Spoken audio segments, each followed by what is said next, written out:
My name is Andrew Mooney, and I did my Genius Hour project on sleep and the science behind sleep. I just had a lot of questions about sleep. What happens during sleep? Why do we need sleep? How much sleep do we need a night? That kind of thing. So, to start off, I'm going to ask you two questions, and I ask you to keep these answers to these questions in mind as we will revisit them later on in the presentation. My first question is, how many hours of sleep do you normally get a night? And my second question is, how many hours of sleep do you think you should be getting a night? Just kind of hold on to those and we'll revisit that at a later time. So, we all know that sleep is important. And we're told since we were little, sleep so that you can grow and be strong.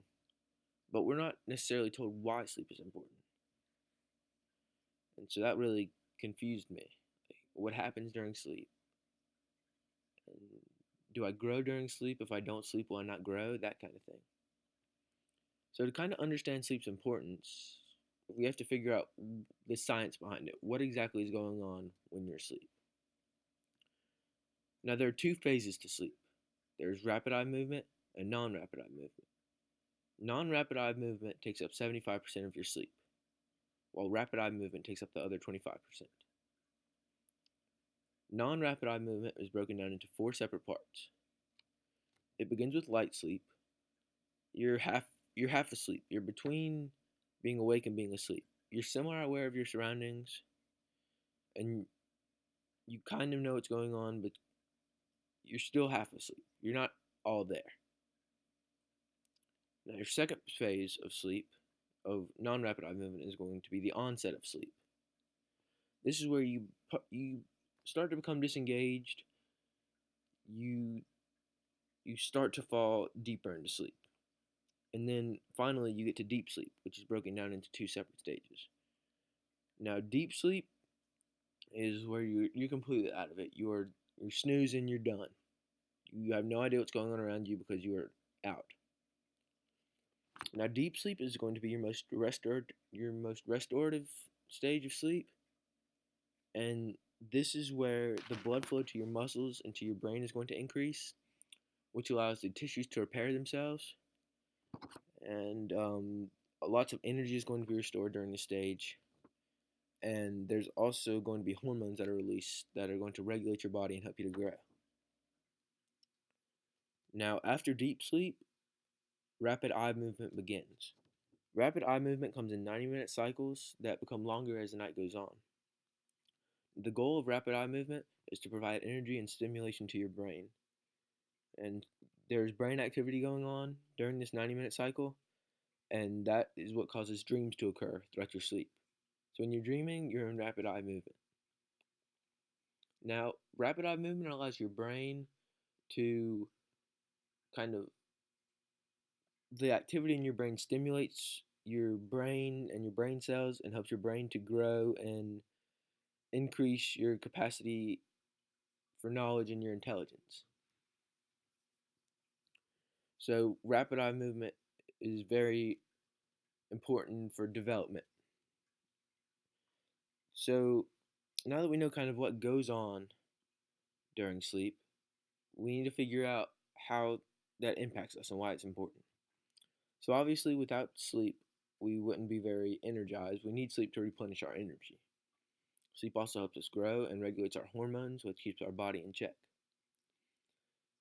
Sleep is very important to our development as humans, allowing us to be social, succeed in school, get jobs.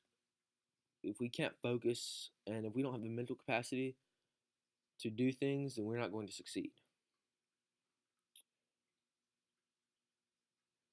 So now we move on to kind of the idea of, now I know what sleep is and how it affects me. How much sleep do I need in order to be successful and to develop how I'm supposed to? So there are many factors that affect how much sleep you need. These factors include your age.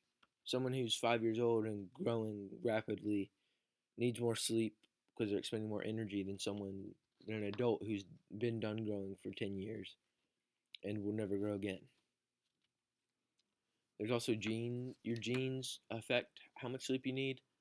Just because of genetic makeup, some people are able to go without sleep with less sleep than others. There's also individual requirements based on your lifestyle and how you operate on a daily basis. A marathon runner who runs 10 miles a day is going to need more sleep than someone who works behind a desk for a job, just because the marathon runner is going to expend a lot more energy and therefore is going to need to replenish that supply of energy with more sleep. So now if you think back to your answer to the question that I asked earlier, how much sleep are you getting? How much do you think you need?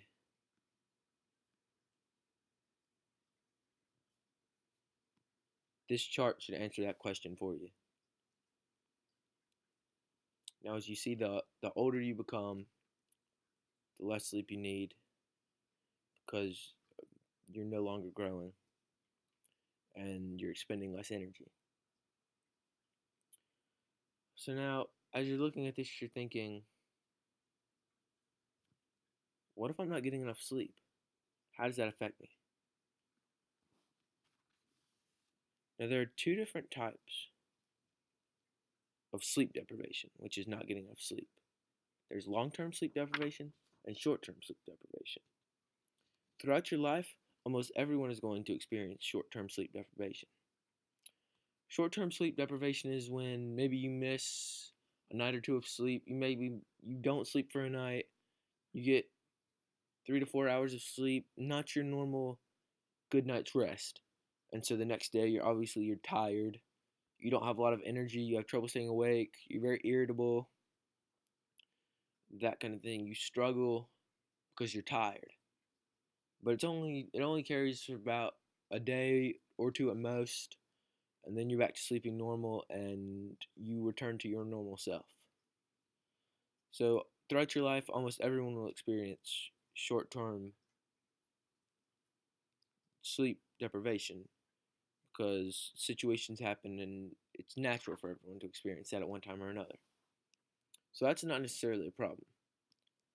However, there's also long-term sleep deprivation, which is where a long period of time, weeks, months of just continued lack of sleep in large quantities. So maybe you're a teenager and you're supposed to get 8 to 10 hours of sleep a night, and you're settling with 3 hours, 4 hours consistently over weeks and months at a time. This can be extremely detrimental to your body. You will be throwing off your internal clock, which is kind of your body saying, okay, it's time to wake up, it's time to go to sleep. And if you're not sleeping at the right times, and if you're not getting enough sleep, it may be 3 o'clock in the afternoon and you're trying to go to your job. And your body's saying, okay, I need to sleep. Because your internal clock is completely thrown off. Because you're constantly not getting enough sleep. Symptoms of depression are also evident. Because you don't have the energy to function. You don't have the energy to live. And so you're living at 50%. You're not able to give everything you have. Personality issues. You become upset with yourself, with others very easily. Extremely irritable. Because once again, you don't have the energy. You're always tired. Decreased performance at your job. You're not going to be able to operate at 100% because you don't have the energy to. You're going to make more errors because you do not have the ability to operate at your full potential because you have not been sleeping.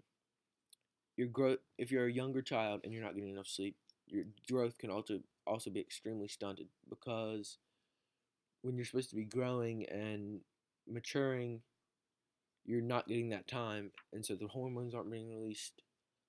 Your brain isn't maturing, and this will lead to a lack of development.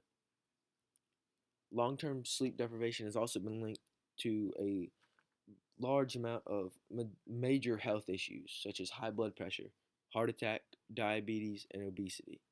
If you're not getting enough sleep over long periods of time, this puts you greatly at risk for these major health concerns as well as many others because you're not treating your body how it should be. Now, this image is a picture of intense sleep deprivation and how it affects the human mind. On the top half, you can see a rested brain working on a math equation, and the color is where brain activity is taking place. So the rested brain, you're using your full brain. This is you in the morning after a 10-hour sleep. After 10 hours of sleep, and you're rested, you're ready to go. However, over long-term sleep deprivation, on the bottom half of pictures, the red is the activity. Now, when you compare it to the top half, it's staggering and somewhat disturbing. The lack of activity that's taking place due to the fact that you're not getting enough sleep consistently. 19% of adults report that they are sleep deprived in a long-term sense, not just once a week, or not just once every once in a while. They're not getting enough sleep. Weekly, monthly, they're not getting enough sleep, and it's affecting them in ways like this. 40% of adults report falling asleep without meaning to at least once because of lack of sleep. I mean, in order to be your best and perform the way that you want to in life, you have to make sleep a priority.